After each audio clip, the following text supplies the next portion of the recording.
ug dinhi ning atong tulumanon. Inyong masayran ang kamaturan kay sa kamaturan.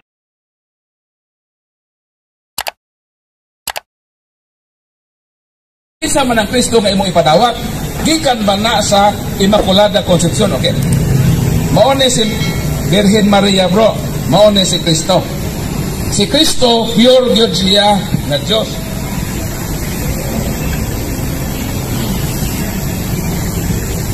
Dayon si Kristo gikan sa langit.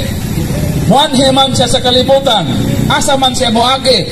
Moagi siya sa mahal nga Birhen nga Maria. So kung kining Ginoo pure, dahil moagi sa miri nga hugaw, kining hugaw, bisan lang kining mere water, butang ko na isa ka drop nga tubig sa kanal. Sa iyang pagka 1 liter nga tubig, ako lang butangan og isa ka drop nga hugaw sa kanal, ibutang na ko diha. So mao na si Mary hugaw sa ilan nga konsepto. Mao ni si Jesus nga limpyo. Moagi man siya sa Mary. Tapos may Mary nga hugaw. So unsay mahitabo kang Kristo? Kontaminado pod sa kahugawan. So mao na ang Kristo nila, Kristong hugaw kay padawat nimo. Pero lahi man na atong Kristo. Ang atong Kristo pure, gipaagi pod sa pure nga ang atong Kristo pure, gipaagi pod sa pure nga Maria. So ang resulta, nagpabiling pure ang atong Kristo. Mao nang Kristo nga atong gidawat sa Santos nga Eucharistia. Dili ng Kristo nga ilang ipamugos nga atong dawaton nga gikan sa mire nga kontaminado sa sala. Busa kung dunay mga baptist, mga born again nga magwali-wali nga dawatan ninyo si Kristo nga aron maluwas mo pangpangutana pastor kanang imong Kristong ipadawat namo kinsa man na, gikan ba na sa mire nga limpyo o gikan sa mire nga hugaw? Kay kung gikan na sa miri nga hugaw, diferensyado ta Kristo, di ko modawat ang Kristo. Nga naman, mo inom dahil ka sa tubig na hugaw. Butang ko ng tubig sa imna daw, brother. Mo inom ka dili. Di ka mo inom. So ang atong Kristong gidawat sa Santos nga Misa, gikan sa hinlo nga mire. Mao nang ayaw mi istoryahe nga padawaton ninyo sa inyong Kristo, kay dugay naming midawat kang Kristo. Diha pa lang sa among komunyon. No, gibunyakan man tano. Tapos, kumpirmahan. Pakalawaton dayon ta kang Kristo. So, dito pa lang ni atong bata pa ka, nadawat na nimo si Kristo. Kinsa man na Kristo? Kristo nga may agi sa hinlo nga mire. Kanang inyong Kristo, di mo dawat. Gawas kung magkatoliko mo, ang inyong teaching, ang si mire, hinlo. Kaya magkapareha ta Kristo. Mo nang makatoliko, hinomdumin ninyo, nga dili yun ta magkapareha Kristo. Kaya na may katoliko mo nga, brother, mauraman ko ta Ginoo, kanang ilang Ginoo, ato mauraman. No. Managlahi, depende na kung asa mi agi nga Maria. Nakuha na yung bro po O mo na nga, dili ta makaingon nga, ang atong Kristo ila managsama. Ato nang i-gauge kung kinsa ang giagian anak nga Kristo. Ang among Kristo, Immaculada Concepcion. So kanang ilang giingon bro a Kristo nga ipadawat nimo, ayaw og dawat ni ana kay naay nagwali og lain nga Kristo. Unang Korinto 11:3 ingon nga si iba nalimbungan sa bitin, kamo usab malimbungan sa yawa kay nagdawat man kamo og lahi nga Hesus nga amo nang giwali. Surot pangutana. Dahil kabunyag ba, ngayon sila nga, ang mga Katoliko kuno, wa kuno mamahoning atong bunyag kay gamay pata, wa patay buhot, wa patay kagaling desisyon, wa patay choice, o etc. Anak, kinahanglan, dako na kabunyagan kay kagaling na nimo nang kanang kuan, imo nang right ba, una na kay buot, na ka makasabot na ka, anak, unsa man doy tinuod o ngano man nga ila man yung pamugos nga kinalan na anak tayo sakto makabuot o sa tawabunyagan. Ang ilang pagtulunan is Bible alone, sumala sa mabasa. Ang pangutana, kung ang inyong doktrina Bible alone, sumala lang sa Biblia, asa man mabasa sa Biblia nga miingon si Kristo ayaw bunyagi ang bata. Wa man mag-ingon si Kristo anak nga ayaw bunyagi ang bata. Ang giingon sa atong Ginoong Kristo sa Mateo 28:19, miingon si Kristo, panlakaw kamo sa tibuok kalibutan, bunyagi ang tanang katawhan sa ngalan sa Amahan, sa Anak, ug sa Espiritu Santo. Ang pabunyagan ni Kristo, tanang katawhan. Ang pangutana, ang tanang katawhan, unsa man na? Tubag, Deuteronomio 31:12, ang tanang katawhan, lalaki, babae, ug mga bata. Huwil Kapitulo 1, versikulo 16, ang tanang katawhan, lalaki, babae, tigulang, ug mga masuso. Sa ato pa, pag ingon nato tanang katawhan, but ipasabot gikan sa masuso hangtod sa tigulang, lalaki o babae, mao na ang tanang katawhan. So may giyon ni Kristo, bunyagi ang tanang katawhan.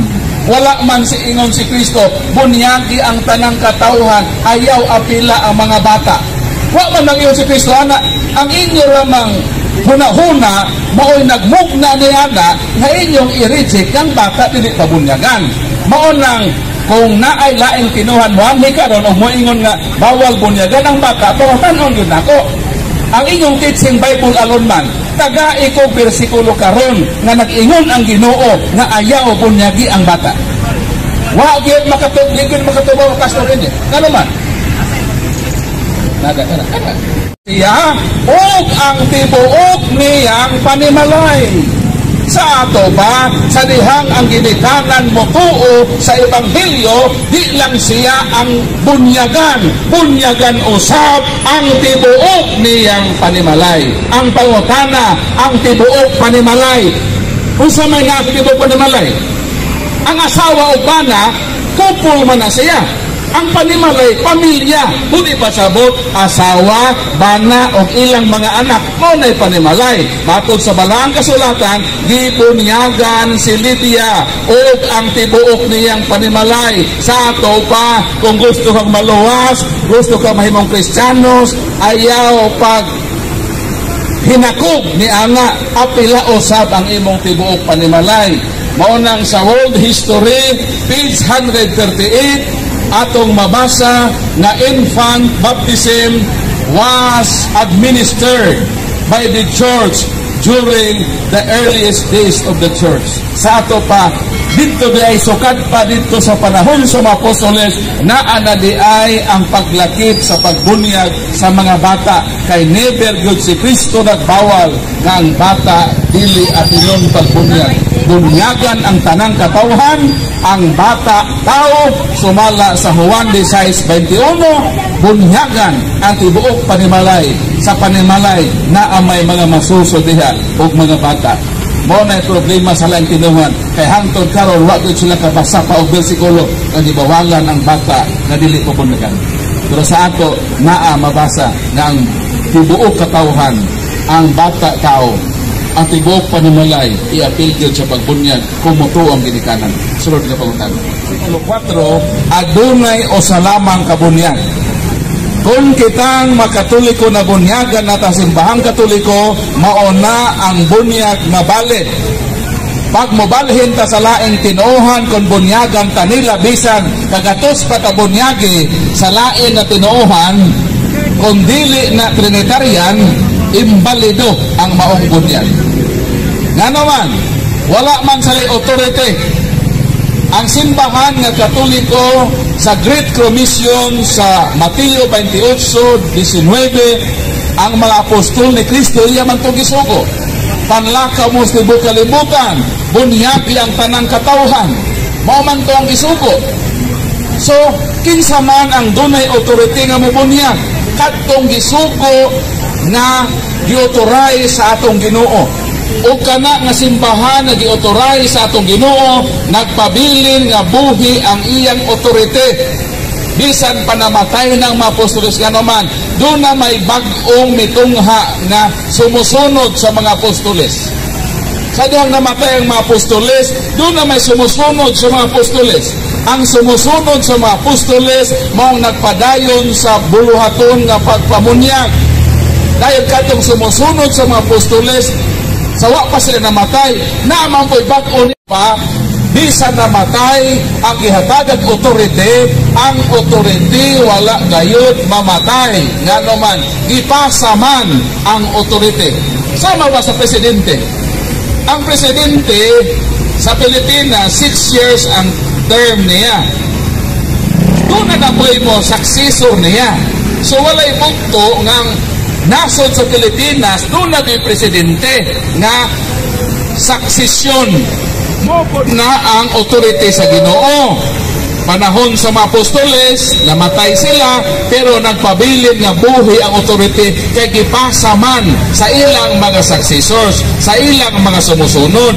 Mao nang simbahan nga Katoliko, maulang ang simbahan nga dunay dokumento nga gitawag apostolic succession. Ano man, kanang atong Santo Papa Francisco, ika-266 nga Santo Papa, ang iyang predecessor, mao si Pope Benedict. Ang predecessor ni Pope Benedict, si St. Paul John II. Mubalik man na nga sa panahon ni San Pedro. So ang simbahan nga Katoliko lang ang dunay o di wala mabukto nga kotay sa iyang succession gikan kang San Pedro hangtod sa atong Santo Papa. Mao nang ang simbahan nga Katoliko mao lamang ang buktong simbahan nga buhi gayud ang iyang otoridad nga makutay ngadto sa panahon sa mga apostoles. Pero kining atong malain nga tinuohan, ang ilang otorite bugto nga naman. Dito'y hakaw raman sila sa tuig 1600. Pananglitan ang saksi ni Jehovah. Ang saksi ni Jehovah gitukod ni Charles A.C. Russell niadtong 1872. Ang nisunod nga successor mo si Joseph Franklin Rutherford, gisundan ni Nathan Humernor, gisundan ni Frederick William Franz, gisundan ni Milton Hinchell, gisundan ni Lawrence Weber. Pito pa ang ilang pangulo karon gikan kang Russell. Kung utana ta sa 1872 pabalik sa 18th century, 17th century, 15th century, back to the 1st century, wala gyud sila leader. Sama po sa Iglesia ni Cristo. Ang Iglesia ni Cristo 1914 itukod ni Felix Manalo. Pagkamatay ni Felix Manalo, gisundan ni Eranio Manalo ang anak. Pagkapatay ni Eranio Manalo, misunod ang apo nga si Eduardo Manalo. Tulo pang ilang leader. Pang sa time ni Manalo, Felix Manalo, 1914, sa 18th century, 17th century, 10th century, 8th century, back to the 1st century, kinsa may leader sa Iglesia ni Cristo? Wala. Nganong moingon man mo nga doon na may otorite, nga mito'y hakaw raman mo sa Pilipinas, dahil sa Punta Santa Ana. Mauna nga, ang simbahan nga Katoliko maorag yun ang makapakitag ebidensya gikan kang San Pedro hangtod karon. Mao nang ikaw brother kanang imong bunyag sa Katoliko, mao na ang bunyag nga balik. Bisan pabunyagan ka pa isa kalibo sa laing tinuhan, imbalido ang bunyag nga imong nadawat kadihang nabunyagan ka sa simbahan nga Katoliko. Mao nang ayaw na pagpailad sa mga Sabadista nga naman daghan ang giingon na atong Ginoo sa ulahing mga adlaw, Mateo 24:5-6. Miingon si Kristo sa ulahing mga adlaw pagbantay kamo nga naman kay daghan ang manungha nga magdala sa ako ngalan ug daghan ang malimbungan. Mo nang ayaw mo pagpatunto sa mga tao nagdaladala sa ngalan ni Kristo. Pangutan-a, kanos aman mo nagsugod? Kay kung pag-ora mo nagsugod, kamo ang katumanan anang giingon ni Kristo nga magbantay nga daghan ang mutungha nga magdala sa akong ngalan. Ang Katoliko dili maigo niya nga naman wa man ta mutungha nining atong ulahing panahon. Itungha man ta panahon ni Kristo. So dili kita ang giingnan ana pagbantay ka mo nga naay manungha nga magdala sa ngalan ni Kristo. Dili kita na, sila na. Nga naman pag-o pa man sila na may hakaw kanang Tisaloyo.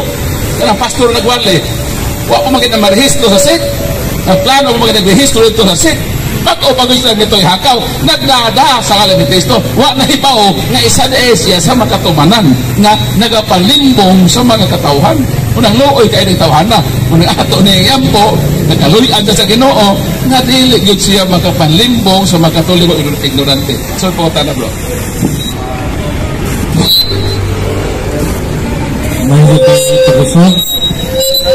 Hari ko ang akong pangutana nakapunto diri sa panahon sa mga pagano bitaw. Nasa Biblia niingon nga ayaw ka mo katuoan ng mga tao nga nagsangyaw dapit sa merkado, sa mga agianan, dapit sa bitaw ng mga kalye Ang akong point is unsay baruganan sa atong simbahan ug unsa pa ilahang reward kiningon mga Ginoo nga ayaw mo katuo kaya ang ilang reward nakuha na, wala na sila reward sa langit. O kita pud karon nga niya naman punta sa kuan unsay atong baruganan, unsay atong point nga naa naman punta dire instead nga sila diha kitang Katoliko kasabot ko nga idepende ra pud nato to ang Juan kay mura og ikuyanap na ito danaghana nalibog na ang mga tao. So ang point naho kanang ilahang ipanghimo bitaw or kanang outside sa ato ang pundo kay naamo ko sa Biblia sa panahon sa mga pagano palihog to ba Kasabot ko sa imong punto bro no nga nasa ikuanan sa madalang mga stretch to niya ra bataron karon sa tubangan sa mga kadalanan ang dala bata mga Katoliko kini atong gihimo pag counter ra gyud sa mga laing tinuohan. Kaya naman, sila man naghimo ini, daghan man Katoliko mga ilan. Mo na kunin nato ni tagaan o counter ni apod ta dinhi para pod nga masayod ang Katoliko. Sama na niya sa luyo karon na siya yaw-yaw, ambot pa siguro nagatingog. Mo na nga ma-counter nato sila nga kanang ilang ipanghimo di na insakto. Kaya ang Katoliko sa unang panahon magwali dito sa simbahan. Wa man ta makita. So karon ato nang gigawas kining maong pagwali para pod ang Katolikong di manimba. Kaya daghamang pong Katolikong di manimba. At least makapaminaw po sila sa wali sa Katoliko. Dili kay ang wali sa lang tinuuhan ang ilang mapinawan permanente. Kay supusto di bakit mailad sila na ini o sige paminaw yan ang laing tinuuhan nga nagwali nga wa masakto. Munang ni ami karon dinhi para atong hatagan og balanse ang atong nadawat nga mensahe. Nga di mo matunto sa ilang mga istorya ni apo ng Katoliko mo barog para mahusay nato kung asa ang istorya insakto. Kaya kanang ilang akusasyon, purely accusation man na.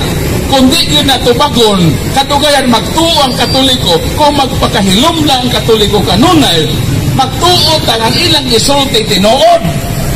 Karon kung way mo counter, mauna mo santo, tinuod siya ng istorya, kung maging Katoliko magtingog. Pero nitingog ka, tungod nila. Para nila nga makasabot sila o para po sa Katoliko nga di mailad ni ining ilang ipangwali. Kaya patuuhon na rabata nila nga ang atong larawan mo na ko na natong Diyos. Noon sa maning matawhan na. Naghimo mag-istorya. Nahimo na mahinunin mga marites o marisol. Nag-imbento mag-istorya at pinasimbahan Katoliko. Di man imawi atong teaching na ang larawan Diyos. At klaro na sa amahan namo. Amahan mo nga naa ka sa langit. Ngayon mo dito, amahan mo nga nagbitay ka na sa larawan, nagtungtong ka sa altar. Huwag man ka mag-ingon. Klaro gani sa atong misa, unsa may atong giingon. Himaya sa Diyos dito sa langit.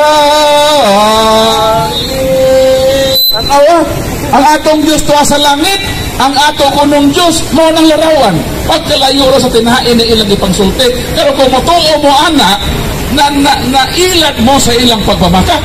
Mao nang maluoy binilang ano man, sige pagpamaka. At least masumpo ilang pagkamakakon. Nga di sila matambog sa impyerno, di sila magbago. Kining niya sa layo nga pastor, o di na siya magbago sa iyang kinabuhi, na madamay yun mo sa impyerno. Para di sila makaamong, kay naaman na sa Marcos 9:42, nga nagkanayon, ang tao nga maoy nakaingon kanimo sa kalagyagan, mas maayo pa nga kulimtasan sa galingan o itambong dito sa laod. So kung ikaw tao nga namutbot sa laban sa Katoliko, may pa'y kulimtasan ka galingan, ang galingan na baso na kay bato, kung saan makaya mahibata bro kung kulimtasan ka galingan, itambog ka sa laod. Kadyakan! Patay, malumos yun ka. So mauna nga para walay madamay nga mga tao, niya ang simbahang Katoliko nagpadayag sa iyang baruganan nga mauni ang tinuod na baruganan sa simbahan nga Katoliko para masumpo ka ng ilang sayop nga makusasyon batok sa atong simbahan. So kinsa atong gusto mangutana, open gihapon ang atong programa. Doktor ka. O nag-ingon lagi sa Mateo 24:5-6, nagpasidaan siya nga pagbantay ka mo. Kanang word ka pagbantay ka mo meaning warning na. Ibali naghatag siya o pahibao nga magbantay ka mo kay sa ulahing mga adlaw daghan ang manungha nga magdala sa akong ngalan. O na tong imong giingon, Jesus Miracle Crusade. Jesus is Lord. Oh, Jesus Christ, the name above every old name. So sa ba, naghan pa mga Jesus ay ilang ipang gamit sa ilang simbahan. Muna ang Ginoo ng ingon nga magbantay kita nga sa umaabot nga panahon daghan magdala sa akong ngalan o daghan ang malimbungan. Muna ayaw na gyud pailad sa sister ka, sister, sa mga pundok nga mitungha sa kalibutan na ining atong panahon. Kung naay mga tao magdala sa ngalan sa Ginoo, ngalan ni Kristo, pangutan-a sila, kanos aman mo mitungha sa kalibutan. Kung bag-ura sila mitungha, nga mauna siyang katumanan sa giingon ni Kristo nga manungha nga magda sa iyang ngalan. Dan kitang magkatoliko dili man ta mitungha ra karon sa atong panahon. Dugay naman ang simbahan Katoliko. Tanawang simbang Katoliko, pwede ang simbahan. Karaan na kaayo. Oh, kung linugon gani, dali na gani malumpag-ubal kay karaan man na structure. Kiniilang simbahan, bag-o pa man karon. So sila ang nagdala sa ngalan ni Kristo. Gamito nila ang ngalan ni Kristo aron malimbungan ang mga tao. Sa ato pa, plantada ra na ngalan sa Ginoo. Kaya kinsa man ko'y motoo nila o magdala sila sa ngalan sa yawa, wa man ko'y motoo, Ginoo gud ilang gamiton. Muna nga deceiving kung ang Katoliko wala siya masayod sa kamatuoran. Ang Ginoo nagpasidaan na gyud nga di gyud lagi manuo ni anang mga pundok pitoy hakaw sa kalibutan nga bag-o lang nanungha sa atong panahon kay katumanan ka na sa panatna sa atong Ginoong Hesukristo. Muna ako advice sa imo brother, sister, kung naay mo anha sa inyong tinuohan, ayaw na gyud paminawa naa na sa balaang kasulatan 2 Juan kapitulo versikulo 10 o 11 kung sa atong mabasa, kung dunay lain nga tinuohan nga moanha sa inyong balay nga nagdala sa pagtulunan nga lahi sa inyo na nadawat, ayaw sila pagpasaka, ayaw gani bisa na lang sa pakitimbaya kanila. So grabe kay stricto ang Biblia nga di gyud ka padawaton sa lahi nga tinuohan nga ato nang nadawat. So kung ang atong nadawat nga pagtulunan mulahi sa bagong teaching karon, dili kita mo dawat ni ana. Mao kana ang pahimangno sa Biblia. Mo na ako ang baye sa imo, ayaw na gyud pailad sa lain nga tinuo. Ug inyo nang nabati ang mga kamatuoran dinhi ning atong tulumanon. Kay usay-sabay kamatuoran. Ako lang hinaot nga daghang kamog lakatunan. Daghang salamat.